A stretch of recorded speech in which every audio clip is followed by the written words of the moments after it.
Good afternoon. My name is Matt Okinen. I've been tasked with creating a project charter for providing electricity to the remote village. So some of the things we're going to look at today are the context and background, looking at the project objectives and the purpose. I'll run through the people involved in this project. So Group 1 consists of 6 members, and we've been tasked with providing electricity to a remote village. The team members and the responsibilities are Matt Okinen, he'll be looking at the project charter. Ben Thurger will be looking at the requirements analysis. Matt Pandelis, who is the team leader and will be looking at the analysis of alternative solutions. Bill Grogan, looking at the project risks. Luke Bikarovich will be looking at the detailed system specifications. And Matt Emerson will be looking at the work breakdown structure and also a network diagram. Like I said, the objectives of this project would provide safe, reliable power that is readily available. So the project scope and boundaries, like I said before, was to create a standalone power system. We've decided to use solar panels and a battery with an inverter and also a backup generator off a 240 volt single phase power. That will supply 5 huts that each accommodate 6 people. So that'll total 30 people all up. It'll also, there'll be provisions for 1 communal kitchen and 1 general store that will be available. So the scope includes providing essential infrastructure to ensure a safe, reliable supply of power, as well as a 2-year limited warranty on all work. The initial clearance of vegetation will be given, but no ongoing vegetation management is covered. The services from the main supply to each hut and basic internal wiring will be supplied.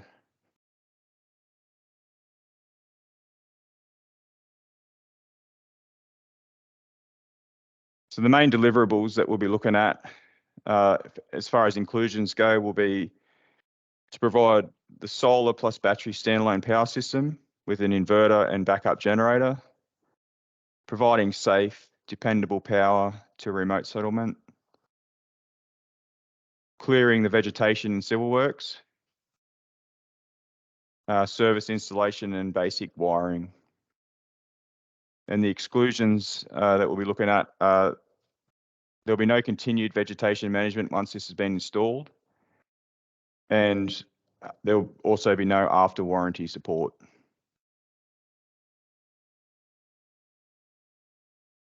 So the acceptance criteria that we'll be working off is at stage 1 will be completed and approved plans. Stage 2 will be the equipment purchase. Stage 3 will be the delivery of the equipment to the job site. Stage 4 will be the equipment installation and testing. And stage 5 will be cleanup and site restorations. So some of the constraints that we'll be expecting to encounter along the way would be access issues, controlling the budget, time, unidentified risks, resources, customers, and the quality are all important considerations that we've been thinking about here.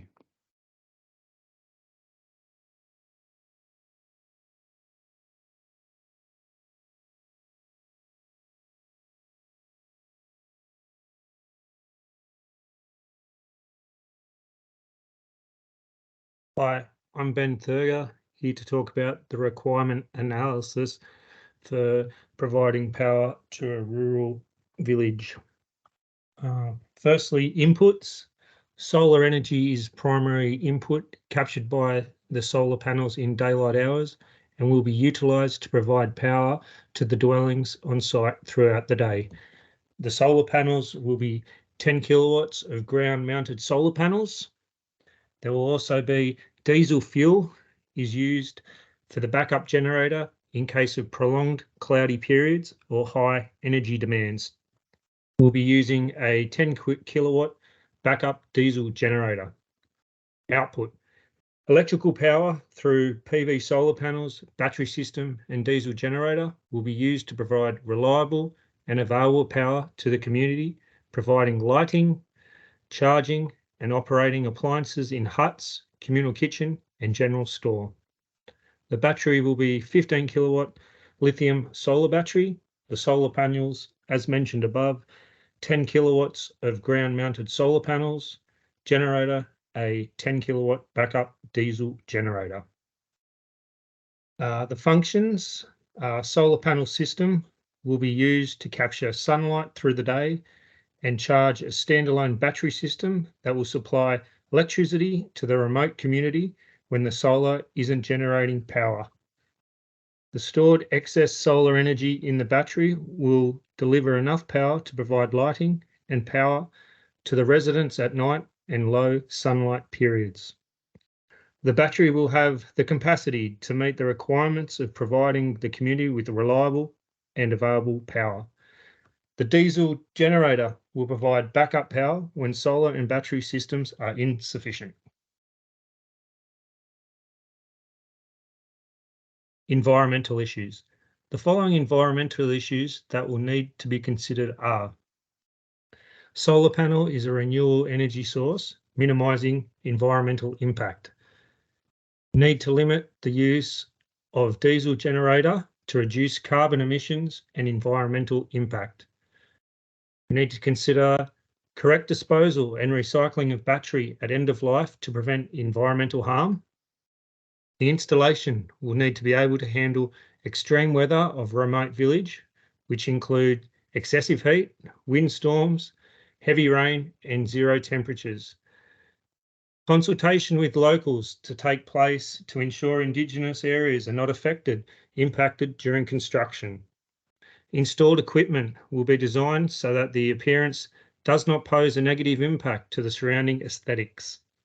Installation should be safeguarded against local wildlife. Possible packaging issues. The packaging issues that will need to be considered are sensitive electronics being exposed to dust. The shipping weight and dimensions of the units must be considered available site facilities for unloading and handling of equipment. Component packaging must be such that it can withstand shipping impacts expected for transport service route. Battery and solar panels to be transported and stored within manufacturing temperature specifications. Structural issues. Securely install solar panels on sturdy ground-mounted structure. Ensure battery housings can withstand weather conditions and protect batteries. Diesel battery must be in a stable location with proper ventilation and noise control. The structural issues will depend on the size of the installation, location of the installation, the material selection and specifications. Must consider availability of appropriate resources for structural inspections. The installation exposure of climate conditions, including severe storms, wind, rain, and extreme heat. Operational issues. The operational issues will be: make certain the system is reliable and has efficient energy management system to regulate power distribution, storage, and backup. At this remote community, ensure the system is user-friendly with step-by-step troubleshooting guide for any errors, issues that may arise. A monitoring system to track energy production, consumption, and battery status. Manage diesel fuel through the scheduling of diesel generator operations. To confirm the system is easy to maintain in case of community becomes isolated after any significant weather events. The design to incorporate features for ease of use and access. safety issues. Design safety. The design safety needs to be safe to access and be able to be maintained by unqualified personnel. Therefore, the following design safeties are: batteries to be kept out of direct sunlight, stored in a cool area and away from moisture and water. The design must provide measures for fire prevention and protection. Electrical safety measures for protection from electric shock must be considered. All electrical components must be sufficiently grounded. To avoid fuel-related accidents, diesel generator safety protocols must be followed. Installation safety. The safety issues that can be present for installation crews are excessive heat, falls from height, slip trips falls, vehicle movements, electric shock, use of power and hand tools, snakes, spiders, and other wildlife. Maintenance issues. Maintenance issues to be considered are access to solar panels on the roof for cleaning and maintenance for optimal efficiency, the routine maintenance schedule to be undertaken and by whom to increase longevity of equipment. The design will consider the on-site use and maintenance to be carried out by non-technical personnel, training villages for basic maintenance tasks, battery life to be considered, availability and replacement of components must be considered. Last but not least, the lighting requirements. Lights per household are 2 LED lights per hut. Hours of operation, lights will operate for 5 hours in the evening. Luminosity, each LED light should have an intensity of at least 300 lumens. I'm Matt Pandelis. I'm here to talk about the analysis of the alternative solutions. We considered the market options for this remote village power supply that were viable for the specific location and agreed on 4 different solutions. With this selection, we performed a grid analysis to rank them, weighting the columns as follows: price, reliability, running costs, install costs, and then what was most desirable to least desirable. So although the diesel generator is a very competitive option because of its price, ease of install, and proven reliability, it has ongoing fuel costs and associated fuel transport issues to this remote community. At $7,500 for a 10 kilowatt unit, this option is the lowest, but with diesel consumption figures of 1 litre per hour at 25% load and up to 2.9 litres per hour at full load, running costs are prohibitive. Fuel haulage to this remote community is weather dependent and is another overhead to consider. The wind turbine is a great option because of the prevailing winds in the region. With a combined price of $78,000 made up of the turbine, the controller, and the tower, the wind turbine is by far the most expensive of the options. Added to this is transport logistics and crane hire for installation. The hydro generator is a viable option in this location as well, as the river has constant flow, ensuring consistent generation. It does, however, come at a cost of $22,000 and incur moderate install costs due to the size of the cable required to run the 800 metres to the village to overcome the voltage drop.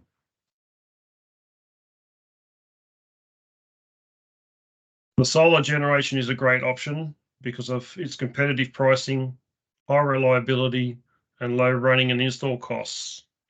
The village has a great northerly aspect, ensuring uninterrupted generation.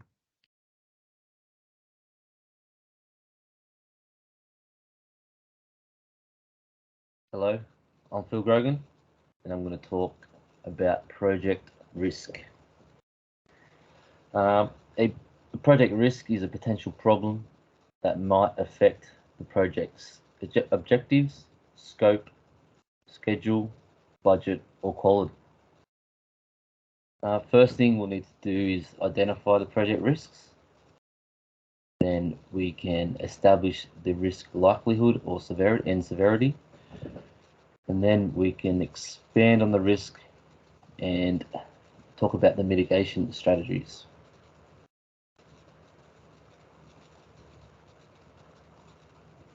Next slide, please. We've identified a few risks. First one is social and environment, accessibility, budget, project stakeholder collaboration. Stakeholders not actually the risks, but not working together could be.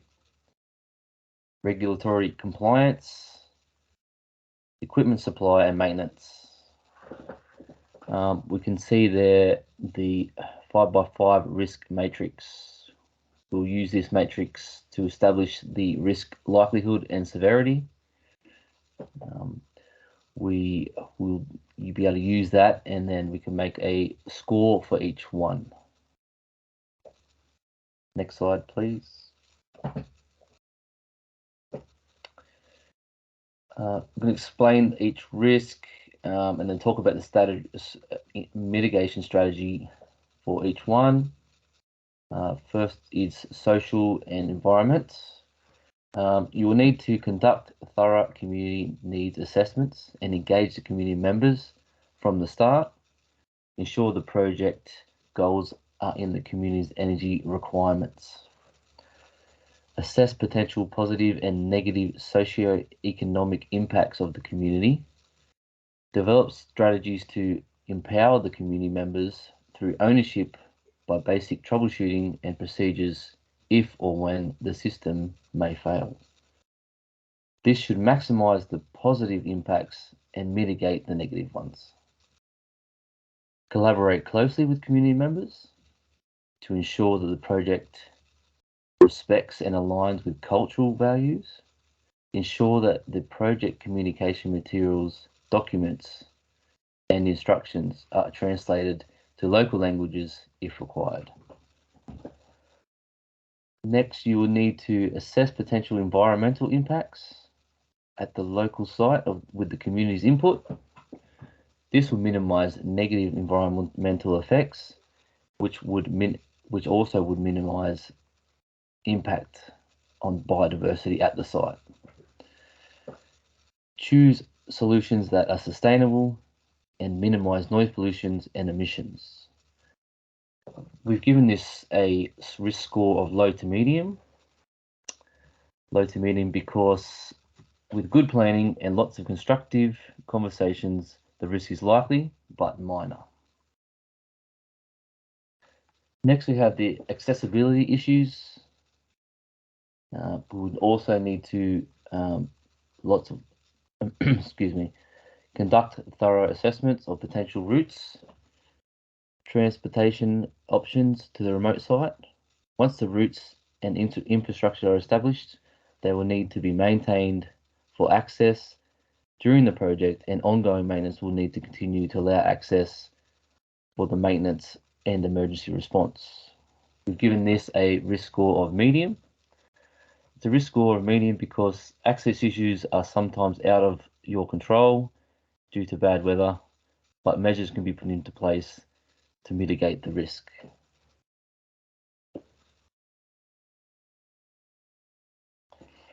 The next risk is the budget. You need to develop a budget that includes all future costs and including a contingency plan that covers unexpected costs. Also, you need to put into place risk transfer plans like insurance. Ensure the project scope, estimation and design are very thorough, and understand the project deadlines so there are minimal delays. Regularly review and update the project budget. Regularly review and update the budget risk throughout the project. New risks may emerge, existing risks may change and be required to new mitigation strategies. Project stakeholder, budget risk score for the budget was Medium, because access issues, sorry.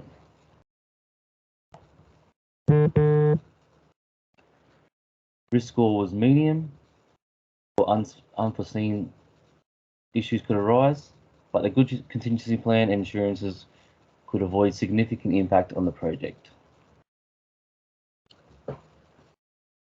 Project stakeholder collaboration. Establish a communication plan outlining how, when, and what information will be shared for stakeholders. Ensure communication is consistent with stakeholders, and the project management and regular process reports are provided when required. Identify each needs and understand involvement level. Also, stakeholders with high influence and high interest should be prioritized over low influence and low interest. If not done correctly, this could have a significant impact into the project's success. Stakeholders should always be treated in an ethical way, which would involve transparent communication, fair treatment, and respect. This will ensure the relationships stay intact and can grow. We've given stakeholder collaboration a medium to high because the stakeholders, without the stakeholders in favour, the whole project could stop at any time. It's very important to keep stakeholders happy as much as possible.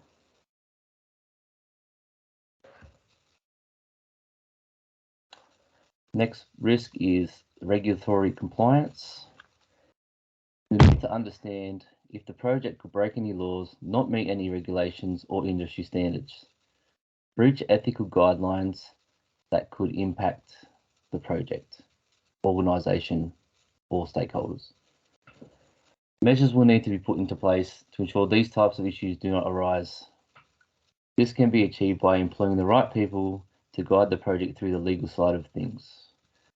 Given this a risk score of medium, because not complying with the law and not meeting regulations or industry standards could slow the project down, and not meeting deadlines could impact the stakeholders. The next risk is equipment supply, installation, and maintenance. Choosing proven suppliers will be critical for the project's timeline, budget, lifespan, and system. Organising logistics for the delivery of equipment will also be important for the project's timeline and budget. Missing a delivery date will put the whole project behind. Experienced companies with proven track records should avoid these problems. Assess contractors' previous jobs, track records, and ensure their capabilities are what's required, and their outlined skills, certificates, and experience is necessary for the project. Health and safety track records should be considered. Only consider contractors who meet these criteria. Ongoing maintenance to the system will be important for the community.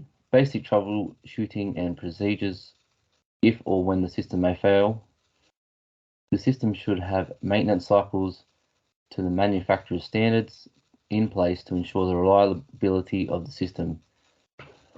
This maintenance could be done by the supplier, or the supplier could train the power authorities. Risk score for equipment is medium to high, because the wrong choice in all aspects of supply installation could delay the project.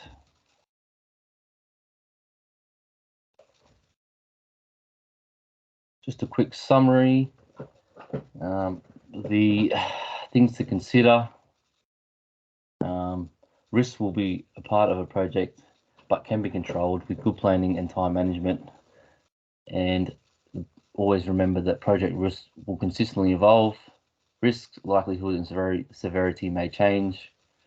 Mitigation strategies may need to be readdressed. Thank you.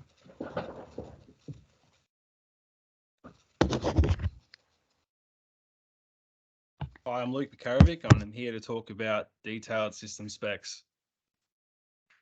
So we decided on going with a standalone solar power system in conjunction with a backup diesel generator for the village so that we can take advantage of the natural characteristics of the village, such as its aspect and number of clear sunny days per year. Solar power offers other benefits, including competitive pricing, low ongoing costs, and high reliability. To minimize the risk of outages for the remote village, we have also utilized a backup diesel generator that will ensure a reliable supply of electricity year-round, regardless of weather and sun conditions. The solar system consists of the solar array, which converts sunlight into DC electricity, and its output is connected to the solar charge controller, which has 3 outputs. The charge controller is the heart and brains of the solar system and makes sure the lithium battery is always optimally charged and ready for use. One output from the charge controller is connected to the lithium storage batteries, another to any DC loads, and the third to an inverter. The inverter type we have chosen utilizes a current sensing module and converts DC power from the batteries to AC power. It delivers a 240 volt output to the AC distribution board, which supplies the 5 dwellings with 30 people and 1 community building. The charge controller regulates and delivers power from solar panels to loads that require power during the day, and during the night, it regulates and delivers power from the lithium storage batteries to those loads. When combining a solar system with a generator, it is important to ensure the solar panels and diesel generator do not work in parallel. We have achieved this by ensuring they are always electrically isolated from one another through the installation of a solar to generator changeover switch, which isolates the solar system from the generator and allows only one to work at a time. The solar to generator changeover switch works by utilizing the current sensing module in the inverter and a safety disconnection switch, which creates a physical disconnection to guarantee there is no backfeed. We opted for a ground-mounted solar panel arrangement to take advantage of the large area of land in the remote village.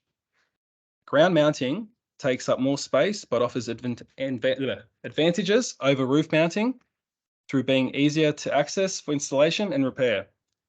It also gives greater control over the orientation of the array, which helps maximize solar yield. To ensure reliable supply of electricity to the village, we have also included a 10 kilowatt backup diesel generator. The diesel generator will be installed away from the general residential area and in an abundant, soundproof, well-ventilated space to ensure safe operation and minimal disturbance to the residents when in use. As previously mentioned, the generator will be initiated via the solar to generator changeover switch and provides backup when the PV output is low and the battery state of the charge falls below a set value. We will ensure that there is an adequate amount of fuel on site to reduce the risk of a complete outage to the village. Next. So some of the system specs, we've got the 10 kilowatt solar array. All right, and we've got the DC charge MPPT controller, which is the heart and brains of the solar electric system, relying on the batteries to operate. We've got a diesel generator used as a backup when the solar power is insufficient to maintain the battery state of charge.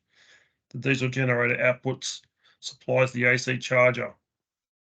The AC charger maintains the float voltage of the batteries when solar charging is insufficient. The lithium battery is the solar power storage. The inverter converts the DC to AC power.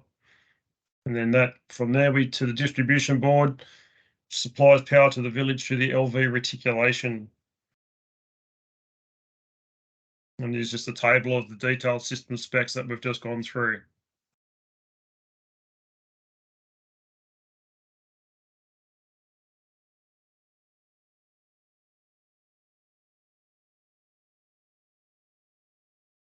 Hi, I'm Matt Emerson. We're going to talk about the work breakdown structure now. For the standalone power system, we've broken it down into 5 subtasks, and that being planning, design, procurement, construction, then testing and commissioning. For the planning tasks, they have the following work packages. Define scope for a clear understanding of the project moving forward. Assess project risks to outline any impacts that could affect success. Location assessment, choosing the appropriate location for the system.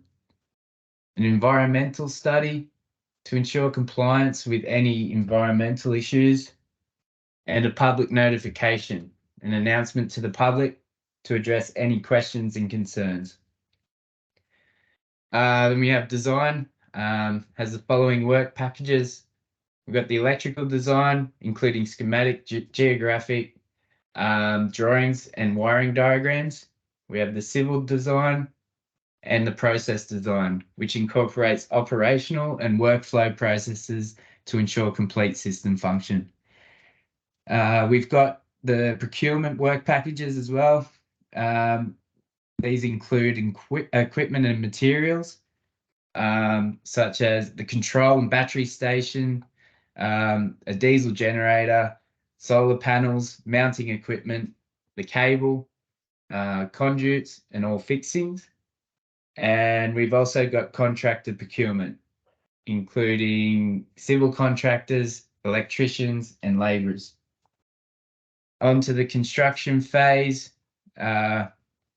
We've got site preparation and civil works in land clearing and levelling, concrete footings and foundations, earthing, trenching, fences, and infrastructure. Then we've got the equipment installation, placement of control and battery station, mounting of solar panels, and installation of the diesel generator. And then the electrical installation, which includes all the wiring.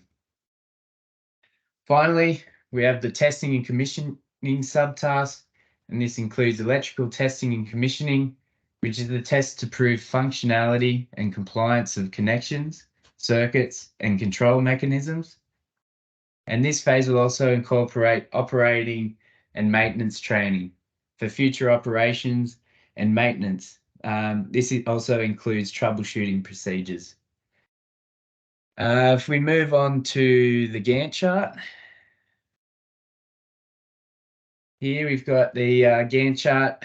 It illustrates that the project length is close to 5 months, beginning on the 1st of September in 2023 and finishing on the 28th of February 2024.